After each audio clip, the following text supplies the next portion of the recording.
یہ بتائیے گا اہل سنت اور اہل تشیع حضرات کا بنیادی ہمارا اختلاف کیا؟ ہم تو ہیں مسلمان، ایک بھائی بھائی ہیں، ایک ہی جو ہے وہ گلی میں رہتے ہیں، ایک ہی اسکول میں جاتے ہیں، ایک ہی جگہ پر بھی کھانا پڑ جاتا ہے، ہمارا بنیادی اختلاف ہے کیا؟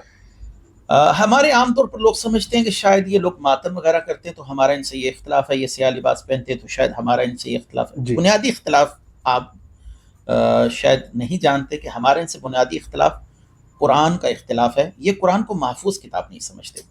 جو شخص قرآن مجید کے ایک نقطے، ایک زیر، ایک زبر کی تعریف کا عقیدہ رکھتا ہو وہ شخص مسلمان نہیں ہے، کیونکہ قرآن میں اللہ نے خود فرمایا نحن نزلنا الذکر وإنا لہ لحافظون، کہ قرآن کو ہم نے اتارا ہے تو قرآن کی حفاظت بھی ہم ہی کریں گے۔ تو جب قرآن کی حفاظت کا ذمہ اللہ تبارک و تعالیٰ نے لیا ہے تو پھر اگر کوئی شخص اس کے خلاف عقیدہ رکھے، اب آتے ہیں ان کی اس عقیدے کی میں تشریح کر دوں، وضاحت کر دوں اور اس عقیدے کے حوالے سے بات کر دوں۔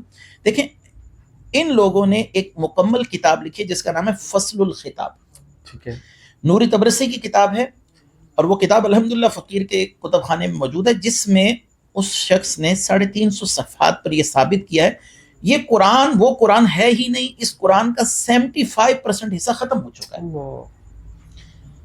وہ ان کے بقول قرآن کی 17,000 آیات ہیں، بلکہ ان کے بقول سورہ الاحزاب کی جو طوالت ہے وہ سورہ البقرہ سے بھی بڑی ہے۔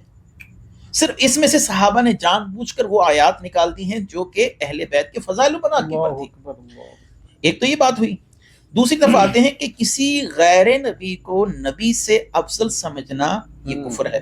اہل سنت کا متفقہ عقیدہ کہ کسی غیر نبی کو نبی سے افضل نہیں سمجھتے۔ غیر نبی کو نبی پر فضیلت دینا بھی عقیدہ کفریہ ہے۔